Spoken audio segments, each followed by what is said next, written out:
अस्सलाम वालेकुम एवरीवन। उम्मीद है सब खैरियत से होंगे। तो बेटा कैसे चल रही है आप लोग की एमडी की प्रिपरेशन? कमेंट सेक्शन में मुझे जरूर बताइएगा। उसके अलावा अगर आपने अभी तक रिवीजन स्टार्ट नहीं की तो अपनी रिवीजन को जल्द से जल्द स्टार्ट कर लें और रिवाइज आपने हमेशा लास्ट के चैप्टर से करना है।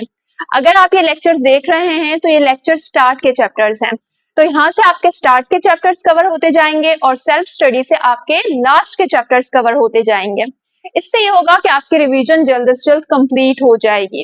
एंड के डेज में थोड़ा स्ट्रेस हो जाता है तो काफी सारी चीजें हमें समझ नहीं आ रही होती, तो इसलिए कोशिश करें कि अपनी रिवीजन को जल्द से जल्द कंप्लीट कर लें। और लेक्चर्स को आपने एंड तक जरूर देखना है। जो टॉपिक आपके बुक में 4 से 5 पेजेस का दिया गया होता है, यहाँ पर उसमें से सारे इंपॉर्टेंट पॉइंट्स जो कि एक्सपेक्टेड हैं कि आपके टेस्ट में आए वो सब आपको यहाँ पर मिलेंगे। तो इस लेक्चर को सुनने के बाद आपको बुक से पढ़ने की नीड नहीं पड़ेगी।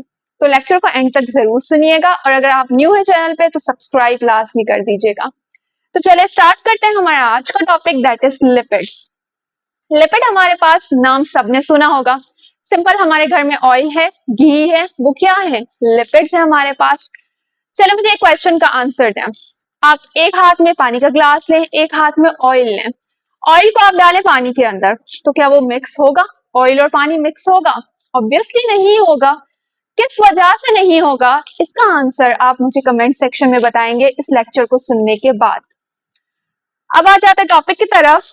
लिपिड हमारे पास एक डाइवर्स ग्रुप है बायोलॉजिकल मॉलिक्यूल्स का। जैसे हमारे पास प्रोटीन था, कार्बोहाइड्रेट था, जो कि हम पढ़ चुके हैं। लिपिड हमारे पास इनसॉल्युबल होता है वाटर में। क्यों ये इनसॉल्युबल होता है वाटर में? क्योंकि बेटा लिपिड हमारा बना हुआ होता है ग्लिसरॉल से और फैटी एसिड से, और जो हमारा फैटी एसिड होता है वो वाटर रिपेलेंट होता है, जिसकी वजह से ये सॉल्युबल नहीं हो सकता वाटर में।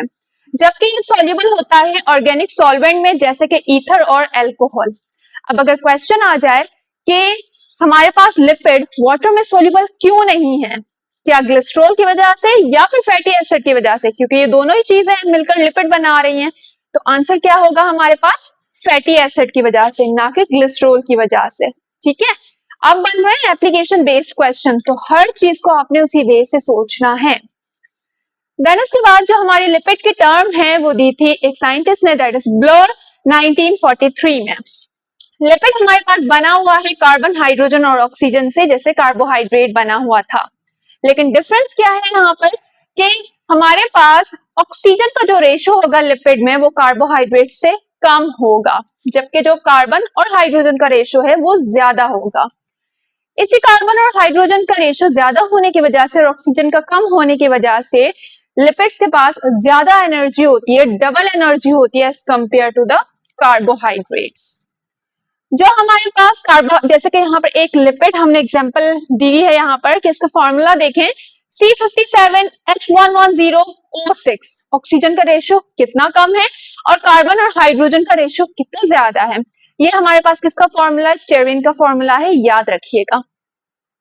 अब आ जाता है हमारा जो लिपिड है उसे क्लासिफाई किया गया है एसाइल ग्लिसरॉल। एसाइल ग्लिसरॉल क्या है हमारे पास? ये बड़े बड़े नाम सुन के घबराना नहीं है, ठीक है। ये सिंपल हमारे आसपास की ही चीजें हैं जिन्हें साइंटिस्ट ने इतने बड़े बड़े नाम दे दिए हैं। तो ये सोचने मत बैठ जाना कि भाई ये क्या है, किस तरह से, जैसे हमारे नाम है ना वैसे ही कुछ चीजों के उन्होंने नाम दे दिए हैं। एसाइल ग्लिसरॉल भी एक लिपिड ही है, ठीक है। अब इसमें है क्या? एसाइल ग्लिसरॉल हमारे पास जैसे कि फैट और ऑयल, अब ये दोनों तो हमें पता ही, तो हमारे घर में भी मिलते हैं, फिर इतना बड़ा नाम दिया हुआ है, तो ये सिर्फ हमें कंफ्यूज करने के लिए ही है। तो भाई एसाइल ग्लिसरॉल नाम किस वजह से पड़ा, अब सही से समझ लो। यहाँ पर ये जो ग्लिसरॉल है हमारे पास, ग्लिसरॉल क्या है यहाँ पर? अल्कोहल। एक ग्लिसरॉल और एसाइल हमारे पास एसिड, ठीक है। कौन सा एसिड? Fatty acid. हमारे पास एक ग्लिसरॉल जब जो बॉन्ड बनाता है 3 फैटी एसिड के साथ, तो ये हमारे पास क्या बन जाता है? एसाइल ग्लिसरॉल बन जाता है। अब किस तरह से 3 फैटी एसिड के साथ बनाता है कि बेटा हमारे पास जो ग्लिसरॉल होता है उसके पास 3 OH ग्रुप मौजूद होते हैं। उन तीनों OH ग्रुप के साथ एक एक फैटी एसिड ईस्टर बॉन्ड बनाता है, जिसे हम कहते हैं ईस्टरिफिकेशन। ये प्रोसेस बहुत इंपॉर्टेंट है, ठीक है। ईस्टरिफिकेशन क्या है हमारे पास कि जब एक ग्लिसरॉल, क्योंकि उसके पास 3 OH ग्रुप मौजूद होते हैं, वो बॉन्ड बनाता है तीन अलग अलग फैटी एसिड के साथ, तो वहां से क्या होता है, तीन वाटर के मॉलिक्यूल रिलीज होते हैं, कंडेंसेशन होती है कि भाई एक ग्लिसरॉल आ गया हमारे पास, तीन फैटी एसिड आ गए, तीन वाटर के मॉलिक्यूल्स निकले तो वो आपस में कंबाइन हो गए, और जो बॉन्ड बन रहा है उसे हम क्या नाम दे रहे हैं, ईस्टर बॉन्ड का नाम दे रहे हैं, और इसे हम क्या कहते हैं, ईस्टरिफिकेशन कहते हैं। और जो हमारे पास प्रोडक्ट बना एक ग्लिसरॉल तीन फैटी एसिड से, उसे हम क्या कहते हैं, ट्राइग्लिसराइड कहते हैं। सिंपल, ये ट्राइग्लिसराइड क्या है हमारे पास, एसाइल ग्लिसरॉल ही है। ठीक हो गया, इतना समझ आ गया। ये जो पॉइंट था ना वो आपके एमडीकेट के हवाले से बहुत इंपॉर्टेंट है कि भाई कितने वाटर मॉलिक्यूल्स रिलीज होते हैं, तीन वाटर मॉलिक्यूल्स रिलीज होते हैं, कितने फैटी एसिड के साथ बॉन्ड बनाता है, तीन के साथ बनाता है, एसाइल ग्लिसरॉल खुद एक ही होता है, उसके पास तीन OH ग्रुप होते हैं, और कौन सा बॉन्ड बनाता है, ईस्टर बॉन्ड। उस प्रोसेस को हम क्या कहते हैं, ईस्टरिफिकेशन कहते हैं। ठीक है, सिलेबस में भी इस पे फोकस है। उसके बाद आ जाते हैं हम फैट्स और ऑयल पे। सैचुरेटेड फैट्स क्या होते हैं हमारे पास, जो हमारे पास फैट्स होते हैं उसमें कोई भी डबल बॉन्ड मौजूद नहीं होता, और ये क्या होते हैं, सॉलिड होते हैं रूम टेम्परेचर पे, जैसे कि स्टेरिक एसिड। अनसैचुरेटेड ऑयल होते हैं, इसमें जो होता है वो क्या होता है, एक या एक से ज्यादा डबल बॉन्ड मौजूद होता है, और ये लिक्विड होते हैं रूम टेम्परेचर पे, जैसे कि हमारे पास एग्जांपल आ गई लिनोलेइक एसिड। अब इनके ना स्ट्रक्चर्स बहुत ज्यादा इंपॉर्टेंट है, तो इनके स्ट्रक्चर्स को आपने लाजमी देखना है। अब ये हमारे पास क्या है, सैचुरेटेड फैट, और ये है अनसैचुरेटेड फैट या फिर ऑयल।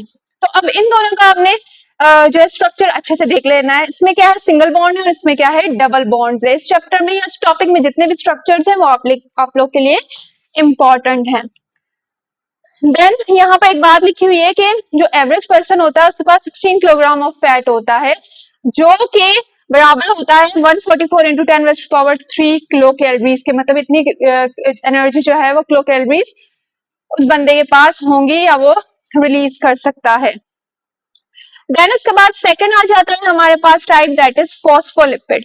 फॉस्फोलिपिड सिंपल हमारे पास क्या है, ये एक इंपॉर्टेंट ग्रुप है लिपिड्स का। इसमें क्या होता है बेटा कि इसमें तीन फैटी एसिड्स होते हैं, हमने पढ़ा शुरू में ही। अब उस तीन में से एक फैटी एसिड रिप्लेस हो जाता है फॉस्फेट ग्रुप के साथ, और उस फॉस्फेट ग्रुप के साथ अटैच्ड होता है कोलिन, तो उसे हम क्या कहते हैं, फॉस्फोलिपिड कहते हैं। अब क्या हुआ, ग्लिसरॉल, दो फैटी एसिड और एक फॉस्फेट ग्रुप और उसके साथ कोलिन। अब इस फॉस्फेट की वजह से, क्योंकि फैटी एसिड हट गया, जो वाटर रेपेलेंट था एक वो हट गया, बाकी यहाँ पर उसकी जगह पर फॉस्फेट आके अटैच्ड हो गया, तो इसकी वजह से ये क्या हो जाएगा, हाफ ये हो जाएगा हाइड्रोफोबिक और हाफ ये हो जाएगा हाइड्रोफिलिक। मतलब कि इसके पास जो हेड होगा वो वाटर को अट्रैक्ट करेगा, और जो टेल होगी वो वाटर को रिपेल करेगी। इसी प्रॉपर्टी की वजह से इस एक फैटी एसिड की चेंजिंग की वजह से ये हमारे पास क्या है, वाटर लविंग भी है और वाटर रेपेलेंट भी है। ये पॉइंट आपके टेस्ट के हवाले से बहुत इंपॉर्टेंट है। इसका स्ट्रक्चर भी आप देख लें, यहाँ पर ये है आपका फॉस्फोलिपिड का स्ट्रक्चर। ठीक है, ये आपके पास हाइड्रोफिलिक हेड और ये आपके पास हाइड्रोफोबिक टेल, और ये इसका स्ट्रक्चर आ गया। देन उसके बाद हम आ जाते हैं, अच्छा फॉस्फोलिपिड, और इसी की वजह से फॉस्फोलिपिड क्या करता है, इस एम्फीपैथिक नेचर की वजह से फॉस्फोलिपिड हमारे पास सेल मेम्ब्रेन बायलेयर बनाता है। ठीक है, देन आ जाता है वैक्सेस पे। तो वैक्सेस हमारे पास क्या है, ये ईस्टर्स ऑफ लॉन्ग चेन है मोनोहाइड्रिक अल्कोहल और long chain of fatty acid. ठीक है, ये दोनों चीजें मिलकर क्या बनाती हैं, वैक्सेस बनाती हैं। जैसे कि हमारे पास पाल्मिटिक एसिड और ट्राइएकेंटेनॉल मिलकर क्या बनाते हैं, वैक्सेस बनाते हैं। ये हमारे पास क्या होता है, ये वाटर रेपेलेंट होता है और ये ज्यादातर कोटिंग में यूज होता है, जैसे कि कोट लीव्स हो गया, फ्रूट स्किन हो गई, फर फीडर्स इनमें। अब हमारे पास दो तरह के वैक्सेस होते हैं, एक नेचुरल और एक synthetic.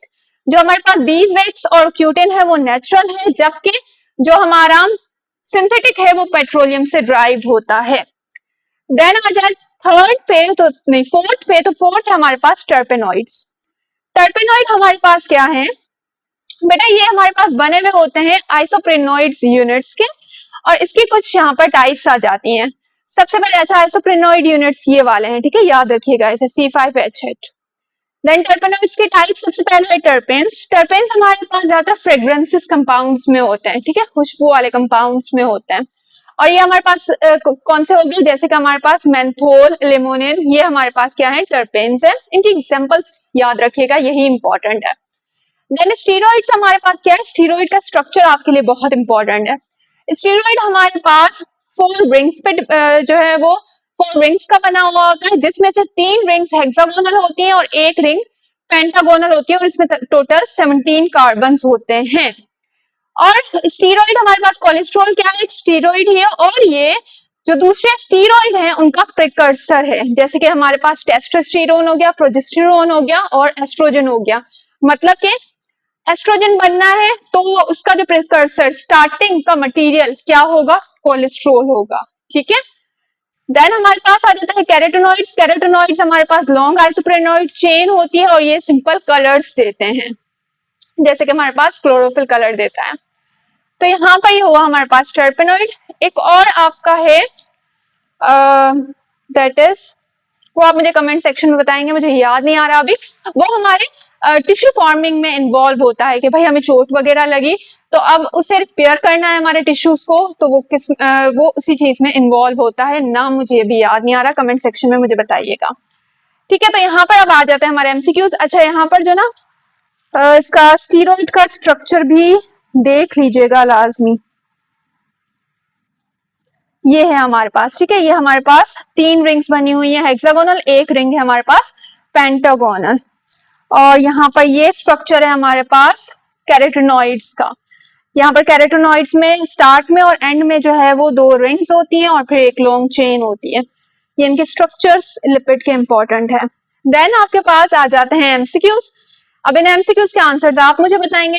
Water molecule release forming 1 triglyceride.